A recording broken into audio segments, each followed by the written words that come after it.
Good morning, everyone. Welcome to kind of an Advocacy 101, Advocacy 201. We'll see what level we get to in our conversation. Talk about how to advocate for trails and public lands. My name is Michael DeKramer. I'm the Policy and Planning Manager for the Washington Trails Association.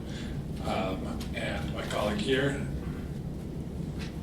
Hey everyone, my name is Betsy Robley. I'm the Conservation and Advocacy Director from the Mountaineers. Michael and I are both part of a coalition called Outdoor Alliance Washington, which is a coalition of human-powered outdoor recreation organizations in Washington advocating for recreation and conservation. We're part of a national group called Outdoor Alliance, focusing on human-powered rec.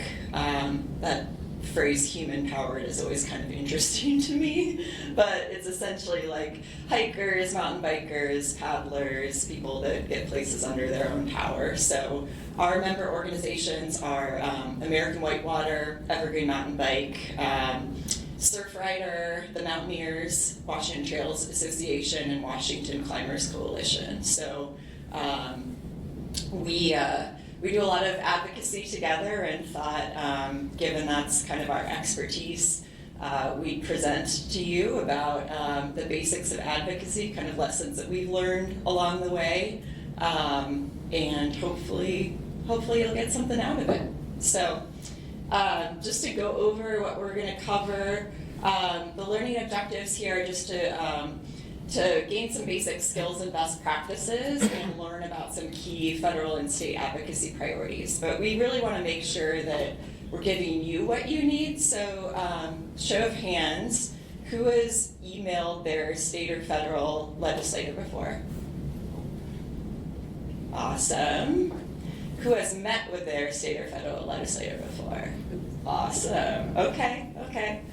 So we'll get a little bit beyond the basics and kind of into some of the 201 categories. So, and just to clarify, there's a lot we could focus on with advocacy. We're gonna focus mostly on federal and state advocacy. There's obviously, you could lobby your city council, your county council, your land managers, working with your land managers. That's all for maybe next year's presentation. So we're going to focus on federal and state, but a lot of it is applicable to everything else. So this is kind of a rundown of our agenda. We'll kind of do that Advocacy 101, 201 first, and then go into state, or federal, and then state priorities. All right, so Advocacy 101. I'm going to cover here what's advocacy, why does it matter, who can advocate, some how-tos, and some advocacy tools. So why advocacy? I think given the show of hands in this room, you all kind of already know why advocacy is important. Public lands and waters need advocates. They don't advocate for themselves. Our land managers also can't advocate for themselves, so they need people who can do that for them, either individuals or organizations. We all know there's a lot of issues going on with public lands and waters right now. We'll cover some of those. But with climate change, with increasing population pressures, lack of funding for land managers, advocacy is really important, and we shouldn't feel like it's lobbying, it's political, it's something we shouldn't do. We really encourage anyone and everyone that cares about trails to be an advocate. Advocacy encompasses education, organizing, lobbying, used to influence public policy. So at its core, it's influencing the people in power to make the changes you'd like to see. So who can lobby? Who can advocate? This is definitely not like a lobbying training, so please do your own research and maybe consult an attorney. But 501c3 nonprofits can lobby. You can actually spend like up to 20-25% of your budget on lobbying, and if you take what's called a 501h designation, you can have some freedom to do even more. And you have to look at the definitions for what lobbying is. Educating lawmakers is not technically lobby. So you can actually do a lot more than you think. State is different. State is run by the Public Disclosure Commission, the PDC. And a good thing to know is if you're going to lobby at the state level, meet with a legislator, testify at a hearing. If you're going to do that for more than 4 days in session, you need to register as a lobbyist. So again, that's about all I'm going to cover in this. But good to do your research and make sure you're staying within the bounds of your tax status.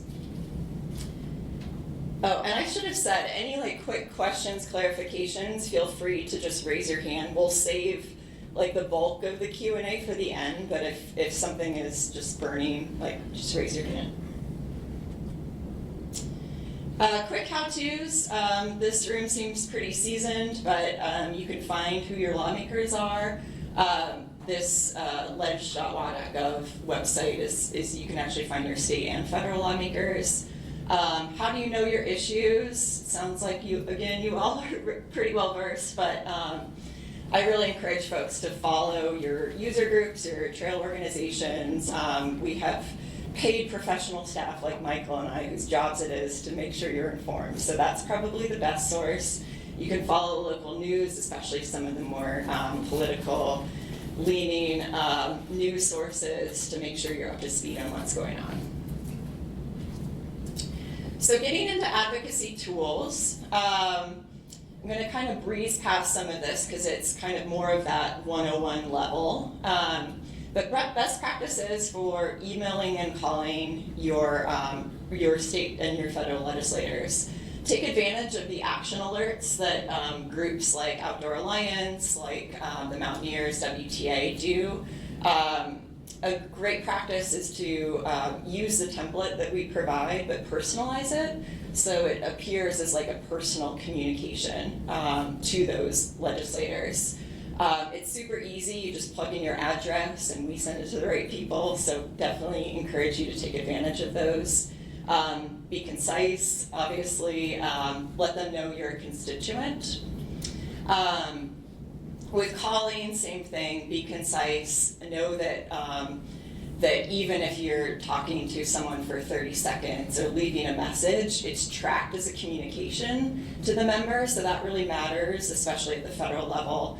I spent the early part of my career in Washington, D.C., working on Capitol Hill for Senator Murray and Representative Larson, and so I've been on the other side of receiving messages from constituents, and I will tell you that it does matter. People are like, oh, they're just gonna toss it in the garbage, or they're gonna ignore it. But we do track I used to track the different communications on different issues, and if people aren't hearing from folks on public lands issues, on outdoor recreation issues, it's kind of out of sight, out of mind. So you might think like, oh, this isn't gonna make a difference, but it really does. Social media, if you're on social media, use that to your advantage. 100% of Congress is on the platform formerly known as Twitter. So take advantage of like tweeting your members, tagging them in posts, especially if you use photos. Like, hey, Senator Murray, I was just at Mount Rainier and our park rangers need more resources, and have a photo of Mount Rainier. If you're not on social media, you don't need to utilize that. It's just an advocacy tool that's there for you. And obviously be respectful, because that's up there for the world to see. You want to be representing yourself and your activity well. In-person meetings, this is a photo of an Outdoor Alliance Washington group meeting with Senator Murray just a couple weeks ago in DC. A lot of options for in-person meetings. You can, the easiest and what I really recommend is attending a lobby day. They do the work for you. They schedule all the meetings. You're with other advocates. They do advocacy training. It's a great way to do that. You can also just call up, especially your state legislators, your county council members, and just ask them for coffee. That's their job. They represent you. They're supposed to respond to your requests. And a lot of people say, oh, they don't have time for that. They're too busy. All you can do is ask and bend their ear for 15, 30 minutes. Let's see, committee meetings, if there's a bill that you're working on going through committee, you can also email the committee staff, ask to meet with them. It's really easy to do a meeting these days. We're talking about in-person meetings because those are really effective, but you can also do like a Zoom meeting. It's easier than ever. So preparing for the meeting, obviously do your research.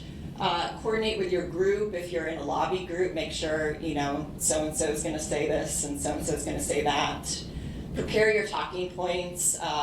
Make sure that you're writing out like, okay, I have 2 minutes to cover this issue.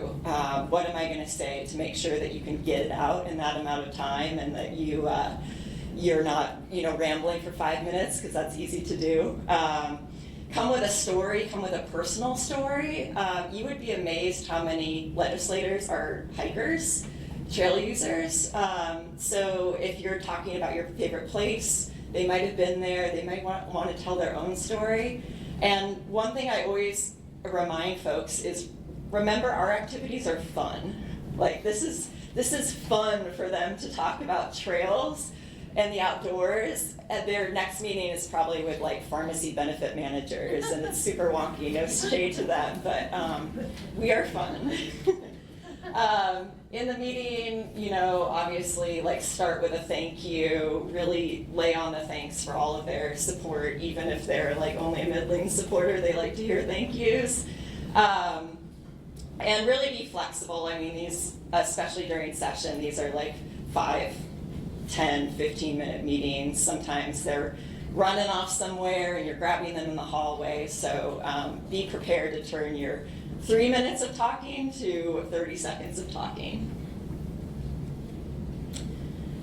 During a coalition, it's really powerful when you have multiple groups coming together and advocating for the same issue, especially if they're disparate interests that agree on something. That's really a powerful thing to remember. Sounds like, if you're here, if you've advocated before, you've probably already found your people, but these are some great resources. Your user groups, Outdoor Alliance Washington, we can talk more about how to get involved in what we do, the Big Tent Coalition, business groups. Letters and testimony. So this can be a really powerful advocacy tool for especially organizations. You can send a letter to your legislator. You can also do like a joint sign-on letter. This one was from last year on the recreation impacts funding and at the state level, and I think the agencies have like used these in this year's budget requests as proof that stakeholders care about this funding. So they're used in other ways. Not just in the moment advocating for funding. So again, if you can get a bunch of logos, show that conservation groups, rep groups, businesses all agree on an issue, that's pretty powerful. Really encourage folks at the state level to testify. Super easy to sign up for hearings. You can do it virtually, and you just sign up. You're in a queue, you're at home, multitasking, waiting for your turn, and then you're, boom, like reading off your computer for 30 seconds, making your point. So it is really easy. You can sign up for committee hearing lists. I should have been more modern and had a QR code for you to do that, but I'm pretty sure you can find it by Googling around, but that'll alert you like what the next week's hearings are. So taking it to the next level, kind of like the more 201 techniques. Attend a town hall or a public meeting. That's another good way to get in touch with a legislator and make your point. Write a letter to the editor. That I think used to be a bit more of a powerful advocacy tool, but I will tell you that more than the average person, lawmakers read editorials, op-eds, letters to the editor in the paper. I've been contacted by a member of Congress to be like, oh, hey, I read this article that you were quoted in. I want to follow up with you about setting up a meeting. So taking advantage of those sorts of earned media opportunities. And I really wanted to spend a little time on organizing a field tour. There's David right there, wearing not the same shirt, a similar shirt. This is a field tour we did with Representative Kilmer out on the Olympic Peninsula, talking about Great American Outdoors funding. It's during COVID, so we're like 6 feet apart, but. We brought the Forest Service in, talked about Great American Outdoors Act funding, and went for a walk around the campground. There's pretty much nothing more powerful than like getting out on the landscape with the elected official and talking about the ideas or the issues and the priorities on the ground. You can also like get more time with them than you would in just a meeting. So. They can be a little hard to schedule. You have to like ask several times, and sometimes it might not work one year for some reason, but you ask again another year. I used to work for the Washington Wildlife and Recreation Coalition, and we did project tours with WWRP, project opportunities, worked with the local Parks and Rec department, brought them to the local park, showed them this project that we want funded, and made sure that they knew that if you fund WWRP at this level, you can make sure that this project is funded. I'll talk a little bit more about that funding source later. But those are really good opportunities, and then any like ribbon cutting, trail opening, celebration, invite your elected official. That is it for advocacy tools. I'm going to turn it over to Michael to talk about federal priorities and maybe add on any sort of advocacy best practices that he has. Absolutely, thank you, Betsy. As I run through these, just want to acknowledge I've got an infinite home. Last night was not an outstanding sleep night, so if I stutter or stumble my way through, I'm going to give myself that excuse. But I'm going to be talking about kind of some of our big federal priorities that Outdoor Alliance is working on, that your organizations might be interested in. Just quickly to add on to what Betsy was saying, one great thing you can do with sign-on letters is just be on the email list for other organizations who maybe lead big sign-on letters around appropriations or things we'll talk about. So for instance, American Hiking Society is really effective at tracking trails funding things, and they send out a letter to get several hundred organizations on. So if you're not already getting an email from Tyler Ray at least once a year, I got my business card up here, I'll connect you, because there are some things that take very little lifts, but it's good you can participate in the national conversation and help lend your organization support to those kind of consensus public lands funding projects and other things. So yeah, these are the things I want to talk about. Annual appropriations. One big one that we're looking at is how we can reauthorize the Legacy Restoration Fund, which is the part of the Great American Outdoors Act that has brought billions of dollars to our public lands the last few years and helped us work on deferred maintenance backlog. And then, I'll touch on one big recreation package that's working its way through Congress right now, the Explore Act, and pieces of that are relevant potentially to your organization. And then lastly, connect you a little bit on what's happening on some outdoor equity legislation that Washington Trails Association is working on. But since this group said that a lot of people have talked to their elected officials before, and got a good group here, and I can't help myself, got a trapped audience. I want to talk about the federal budget for a second. I love the federal budget. I hope you will too in a second if you don't already.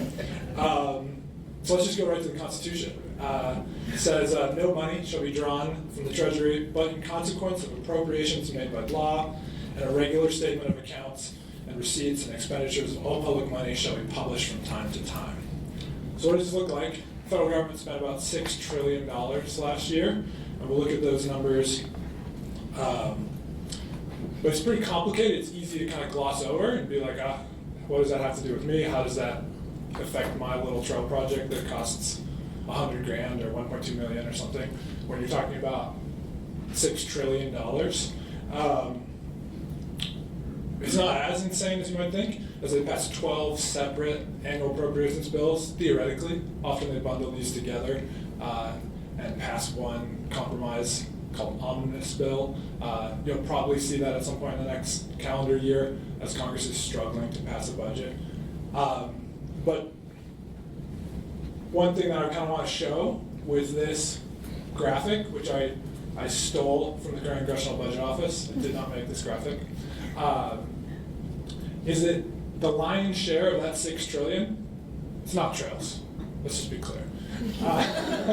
It's not even things that Congress votes on an annual basis. The lion's share, the $3.8 trillion in mandatory funding, are things like Social Security, Medicare. They're regular things that aren't going to change from year to year typically. When Congress is fighting over the budget, they're talking about mostly discretionary spending, which is this graphic over here. Discretionary spending is about half defense funding, so paying for the military. Other half, everything else that the government does. So kind of, it's easy to be overwhelmed, but I would suggest that you shouldn't be. And some kind of cliches that stick with me that you'll hear tossed around about the federal budget. One, the U.S. government is an insurance agency with the military. I hope you can see that's true. Most of the budget goes to paying for health care, paying for unemployment insurance, paying for big programs like that. And of the things that we pay for on an annual basis, most goes to the military. All other programs, comparatively, are pretty darn small.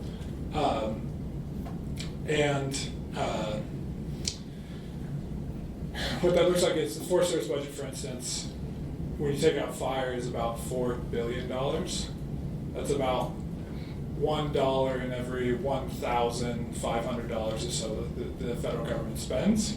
So if anyone tells you we can't afford to pay for public lands, I want you to think, maybe that's not true. Because we're talking about like the pennies in the couch cushions, not about like the large ways that your tax dollars are actually going. Not saying that billions of dollars aren't important, but you can get a tremendous leverage on those dollars by working with trail organizations, by working with nonprofits, by using volunteer labor. And the return on those dollars are immense. The outdoor recreation economy is about $1 trillion in itself. So when you think about like what does it look like to spend $4 billion on the entire Forest Service, including all of the things it does, only about 70 million or so of that's going to trails in the Forest Service for 150,000 miles of trail. So push back. That's my advocacy. Push to you. A second bill of one place where I hope we can all push back as a community is the Legacy Restoration Fund. So a few years ago, Congress passed the Great American Outdoors Act, which did several important things. It made the Land and Water Conservation Fund permanently authorized, which is a big pot of money that comes from offshore oil leases that pays for public lands acquisition, buying in holdings in national parks, national forests, wildlife areas. It also pays for modernizing ballparks in urban areas, playgrounds, shooting ranges, boat launches. It's a huge tool. So that came through that bill. It also gave us this theoretically one-time investment in knocking down our deferred maintenance backlog on our public lands. Got divided up between the various federal agencies. The Park Service got 65%. The Forest Service got 15%. 5% went to lots of other folks. And what I want to show is that we're able to take that bit of money, and we've been able to do tremendous good across the state of Washington. This example, again, I didn't make this graphic, I took it from the Forest Service. You'll see that as a trend. And this is Snow Lake Trail, where they got $200,000 in Great American Outdoors Act funding, and they hired a contractor, and they took the Snow Lake Trail in Alpine Lakes Wilderness off of I-90, and hardened it, made it much better at accommodating the high levels of use. I was on this trail, I showed these pictures because I was on this trail a few years ago, and I was hiking, and on a Saturday in the summer, it's very busy. And somebody above kicked a rock down and it rolled, and there were so many people on the trail that even if the person wanted to get out of the way, they would have struggled to. Nobody yelled, which is unfortunate. And a rock hit a guy on the trail. And I was appalled because the person who kicked the rock, I was like, hey, go apologize. The person who kicked the rock was like, well, it was an accident. I was like, you should still walk down the trail and apologize. It's not a big rock, but that hurt. And he was okay. But we're talking about just basic safety improvements in many places. We're talking about maintaining roads that allow us to access key trailheads, prevent them from blowing out during storm events. In this case, just making it so that a very popular trail can accommodate folks. You see on this kind of right side, for all the trail folks in the room, you got a difficult trail to follow. Everyone's going to not want to go down one spot. The trail's widening. It's sloughing downhill. You clean it up, you make it easier. You're going to have less erosion. You have a safer, better hiking experience. We are a country of abundant resources. We can afford to move some dirt around so that folks can safely, easily enjoy the backcountry. And I should also say, Betsy and I are, we work hard in advocacy. We go to DC, but we're also not we're normal people. I spent a summer working with Beth, building trails in the Cascades foothills. Sterling and I in the back spent many years lining up projects in wilderness areas in northern Washington, working together. I was a trail professional before I was someone who advocated for trails. So anybody can do this. Anybody can talk to elected folks about things like this bill, the Great American Outdoors Act. Funding will lapse at the end of fiscal year 25, which we are already in for the federal government. So next September 30th, this program, if it's not reauthorized, will cease. So one of the things we're working on is envisioning what a future legacy restoration fund might look like, how it could be adjusted to make it more effective, how we can make it a durable funding source. Because when we pay for things over longer time horizons, particularly natural resource things, we can make plans, we can be efficient. We don't have to go through this boom and bust thing, which is one of the challenges of planning for and making investments. So that's the Legacy Restoration Fund. It's coming. Nobody officially has said they're going to work on reauthorizing it, but it's something that our organizations are pushing. It's something you can expect, and I invite you all to join us in pushing for it this year. The Explore Act is in Congress. This is a big bundle of recreation bills which passed unanimously through the House. Often recreation is things that we can all agree on, but the politics are difficult. So when Betsy's talking to your elected folks, Great American Outdoors Act, the last example, passed with 3/4 support in both the House and the Senate, but it took a lot of difficult politics for it to get to the floor so that we could vote on it and say, yes, let's spend several $billion each year to take care of our public lands in excess of what we're doing. The Explore Act is a bunch of kind of not controversial recreation bills for the most part, bundled together with things that more liberal folks like, with things that more conservative folks like.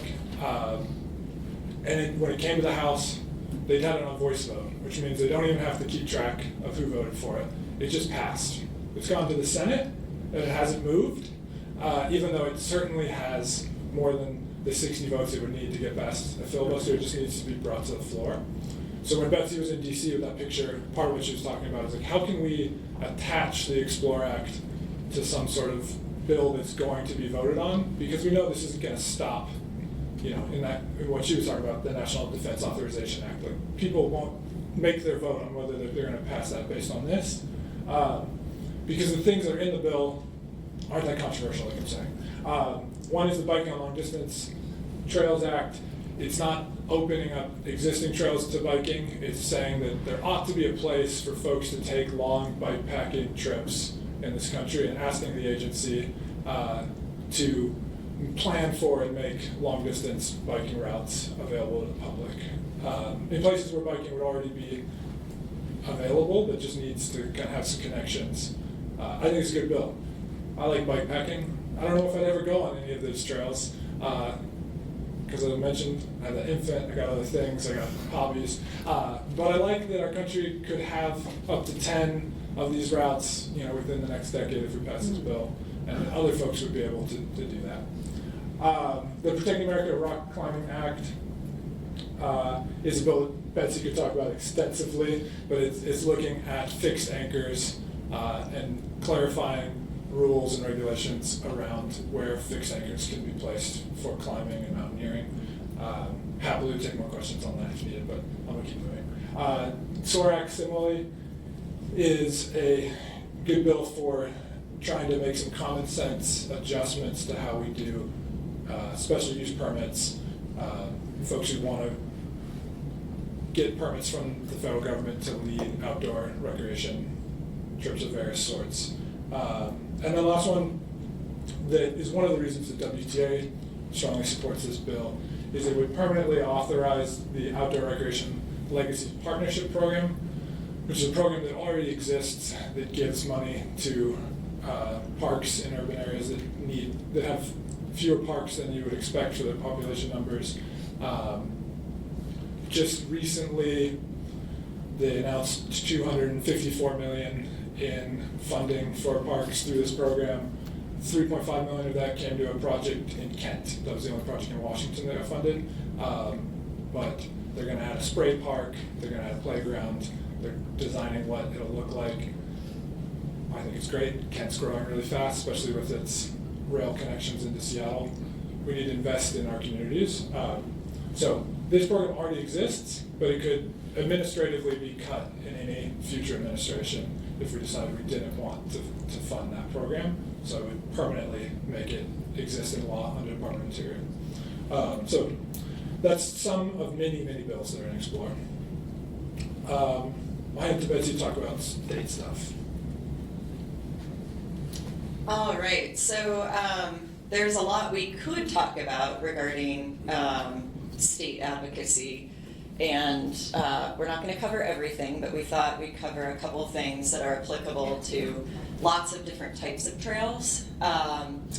So I'm going to cover the state agency budgets, the Washington Wildlife and Recreation Program, which is already mentioned, and then I just wanted to note that there are individual policy bills that crop up every session, and it's pretty easy to set up keyword searches for bills on the legislature's website. So if you want to put in trail into that and get an alert every time there's a bill introduced on trails, that's a good way to track individual bills. State agency budgets. I stole this from Brody or Andrea's PowerPoint for the DNR Outdoor Access and Responsible Recreation Plan. Obvious statement of the morning: our state agencies don't have enough money to manage recreation. This is, one more time for the people in the back. So the total allocation, $20 million, total estimated need, $32 million. We all know this. This is DNR, but this applies to each state agency, DFW and state parks. I'm not going to get into the nitty-gritty of how agency budgets work. I'm going to talk about how to advocate for them. So budgets are funded on a biennium cycle. So the legislature does a big 2-year budget every 2 years. So the upcoming state legislative session is a longer session. It's a budget session, so it's one to really track. On the off years, there's a supplemental budget pass, but the biennium budget is really where you want to be.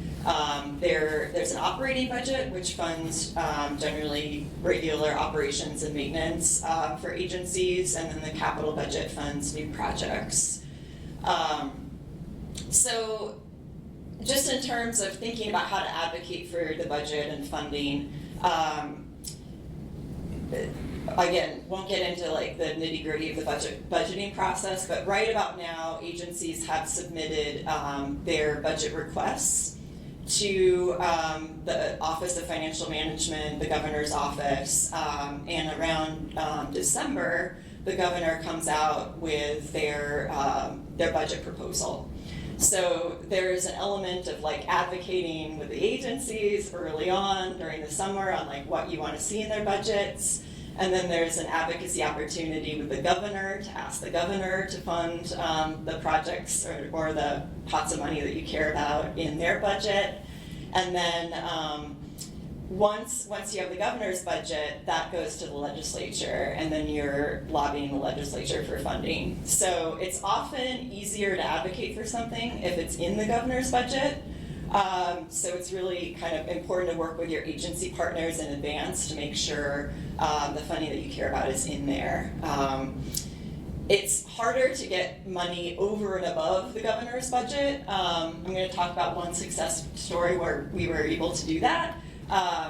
But it kind of goes to show the importance of just tracking that with your user group, with Mountaineers, WTA, Outdoor Alliance, Washington, so that the professionals are helping you do that work. So once you're in session, there are lots of opportunities to advocate. One good opportunity is with the budget hearings that are pretty early in session. They're usually the first couple weeks of session. There's a hearing on the governor's budget.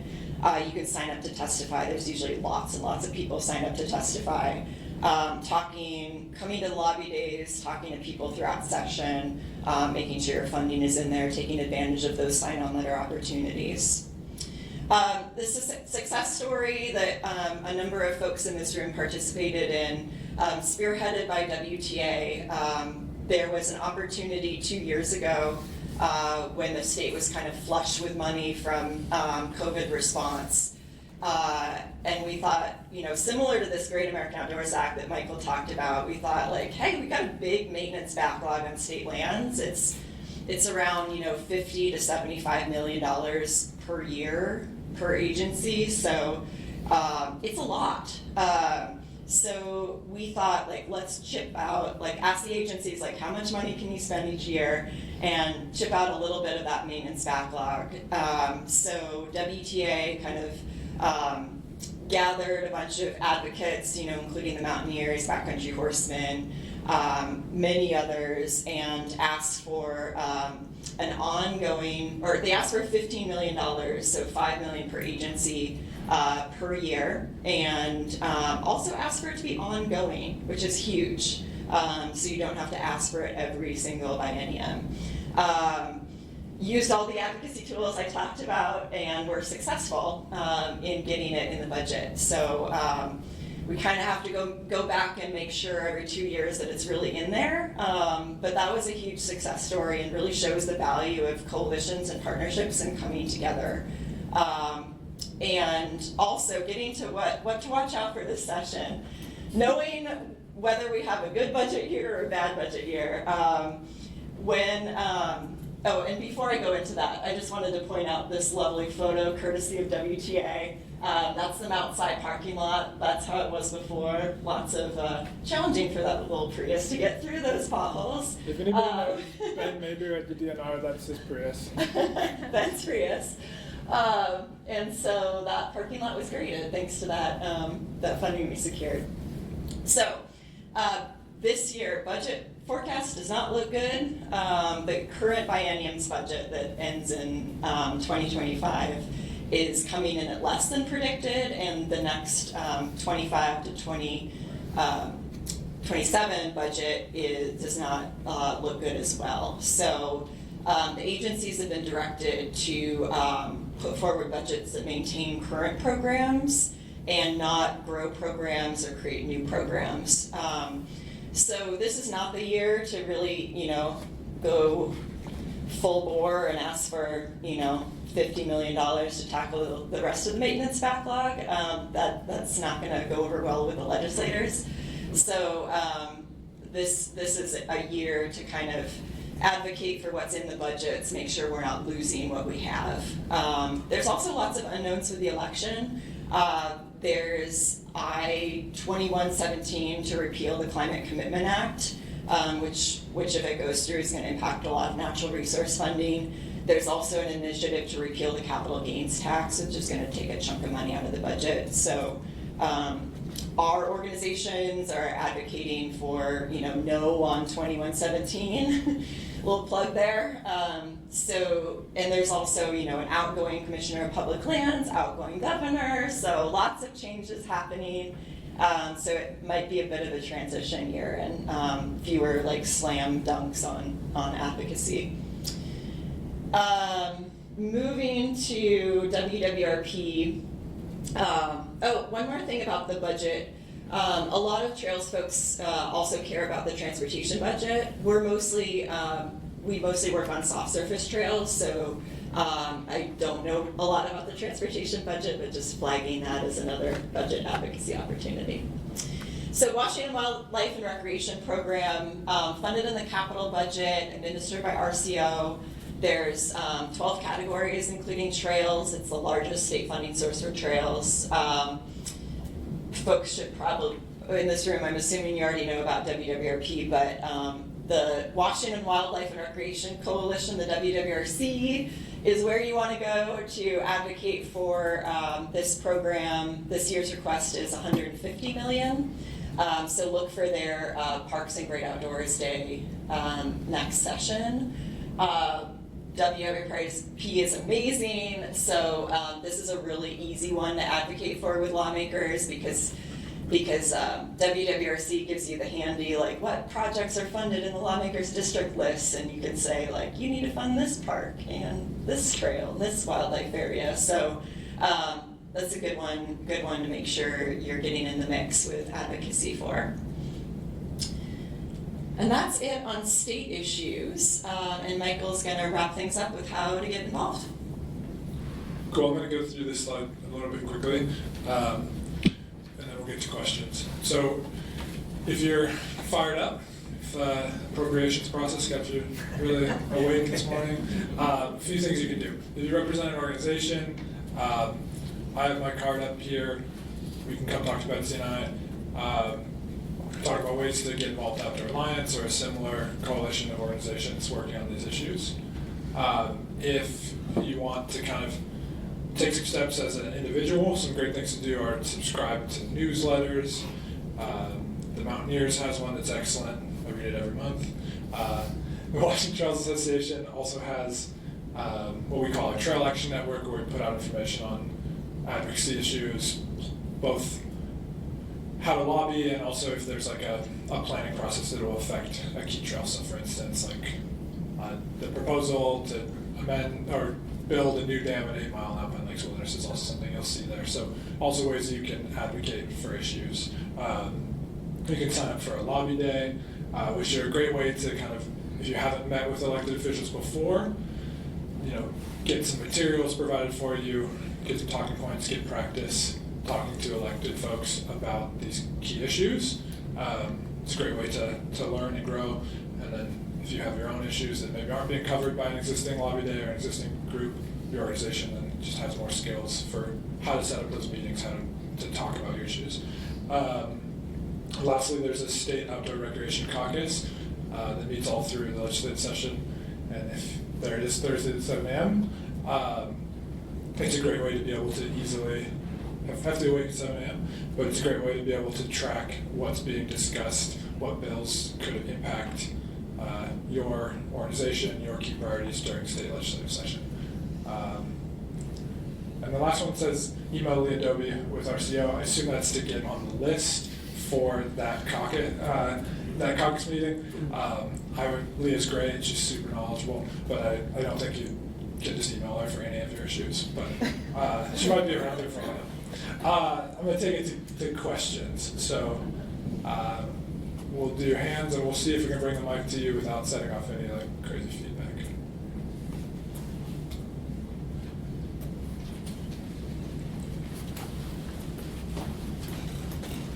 Let's test, is this still okay?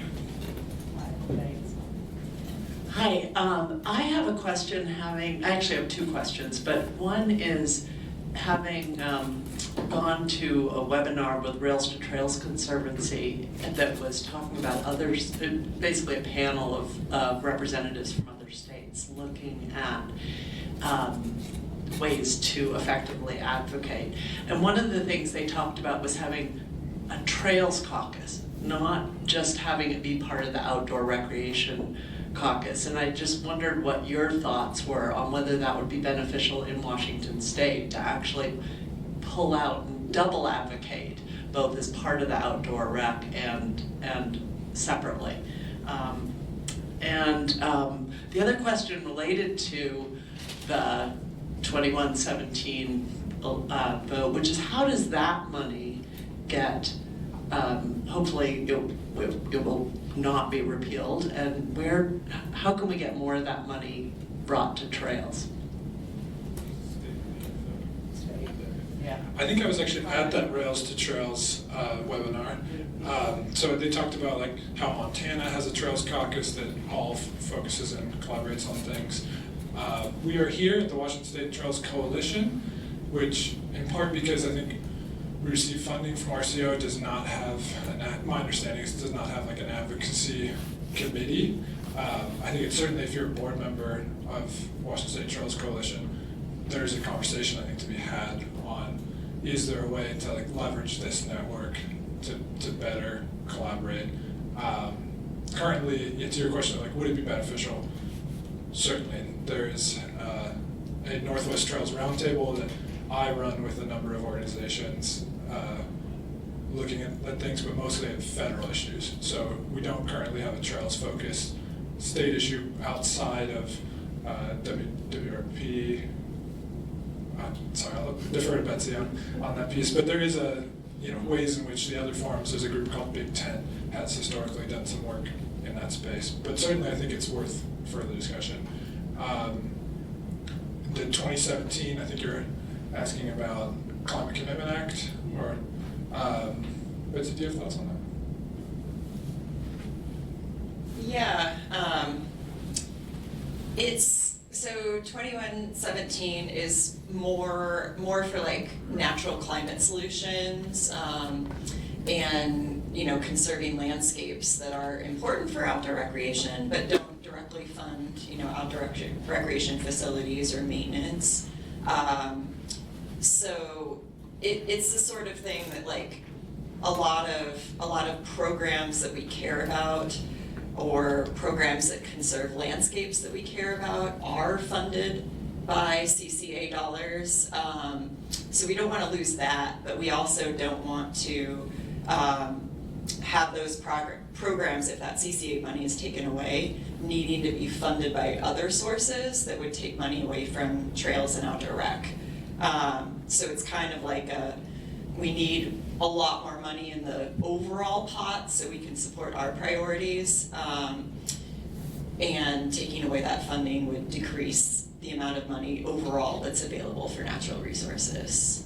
I'm hoping transportation trails. Yeah, not my area of expertise, but that's definitely an issue about more hard surface trails, multi-use regional trails are probably going to be affected by the transportation money that's taken away.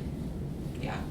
And one more thing to add on the caucus, I would recommend at this point, like using the outdoor rec caucus that exists to kind of push forward trails priorities. It certainly, doesn't hurt to have, Trails Coalition, more advocacy specifically towards trails. But it is a lot for the outdoor rec caucus to be administered by the agencies and get legislators involved and get stakeholders all in one place. So rather than like duplicate efforts, I would suggest like really putting more effort into what already exists. So that would be my recommendation.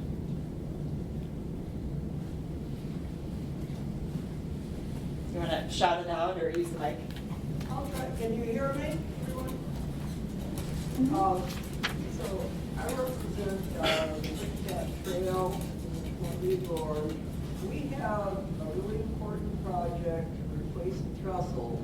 Right now, it's a dangerous situation where people have to ride their bikes or walk 4 miles on a dangerous paved road with no shoulders because we have a gap. We also have a grant. It's called Bridging the Gap. And in fact, we got that grant January 2018, and the funds for it were, the amount of money was set in 2017. Well, guess what? There's been inflation. And our project called Bridging the Gap, I think it may be number 37 on the list of projects that have to be reauthorized. But, know, it takes so long to get projects done. You know, they're talking about maybe our bridge, if everything goes right, 2027. It's just so discouraging. And what I wonder though is there's got to be all these projects that are faced with the same problem of inflation. And as I understand it, they have to reauthorize our project and it could go down the drain.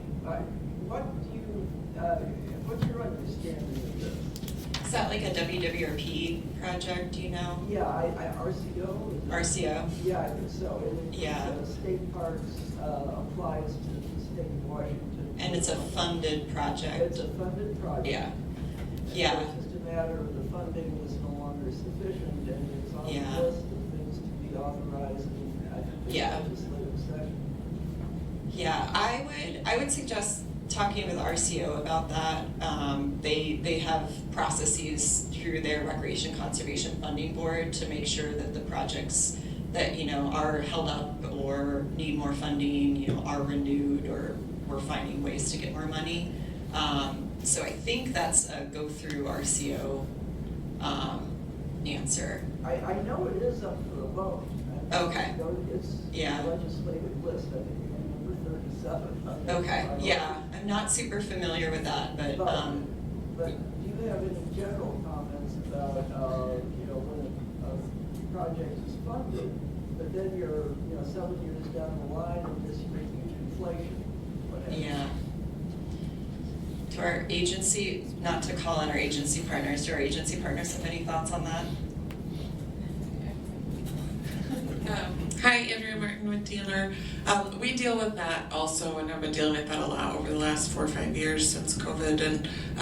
And the reality is that we've just had to change the scope of a lot of projects because the budget doesn't go as far as we expected it to when we originally got the money. And so we're trying to be more innovative in our future proposals and trying to mitigate those expense increases by just kind of, you know, guessing up a little bit on the total cost of a project, and we could always give money back to RCO if we don't end up needing it, which never happens, I'll say. But so yeah, but the actually getting more money for a project that was already funded is hard to do. We have not been successful in getting a budget increase that I'm aware of. Got 4 minutes left. Any additional questions?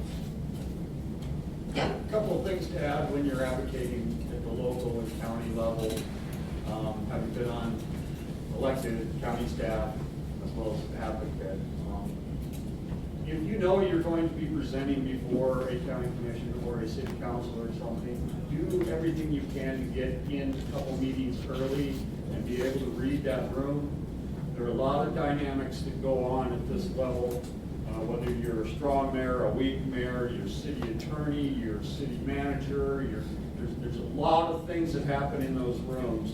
And if you walk in cold, it's to your disadvantage.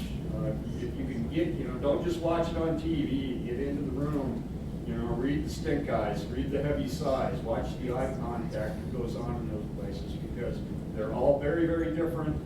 And if you've got an upper hand on understanding what's going on in that room, you're going to have a lot better chance of success. The other thing is to get on the email lists for these entities and get their agendas and get their planning commission meetings and get notified of that. And be willing to read between the lines because a lot of entities, especially on this side of the mountains, they really don't want you there. So they're very ambiguous about what they put on those agendas. And it might be something to do with budgetary this or that, and it turns out, well, actually it has something to do with trails, it has something to do with clean water, whatever the case may be. And if they don't tell you, get on the phone and ask them, and be a pain in the side. Because, like I say, there are a lot of entities that don't want you at that meeting. And so they set up those agendas as vague and as cryptic as they possibly can, so that they don't have to deal with it. My 2 cents. Good advice, thank you. Any last questions? I want to share just 2 closing thoughts then from me. One, just a reminder, if you're a nonprofit under most tax statuses, you can't endorse politicians. You can advocate for positions and your interests, but don't, go say X politician should win, even on social media. That could undermine your whole tax status. So, just a warning. WTA we are formally opposing the Climate Commitment Act repeal, but we have no positions on folks up for re-election. The last thought I would share is just a director of philanthropy that I used to work with said, I've tried asking for money, and I've tried not asking for money, and I've always gotten more money when I asked. So I would just put out there that even if, don't get disheartened, even if you have someone representing you who doesn't seem open to spending money on trails or your project or voting for active transportation and helping you close a gap on your bike path or what have you. It's still worth putting in the time. It's worth always being respectful and making your case known, being as cordial as you can, send thank yous afterwards, even if they didn't give you what you wanted. Build the relationship, keep making the narrative, keep telling them why, and perhaps you can move the needle even if you're initially hearing from your local member of Congress or whomever that they have bigger fish to fry. So thanks everybody. If you want to come talk to us more, please do. If you want to follow up with us, have some business cards. We appreciate everybody's work. We appreciate everything folks do around the state.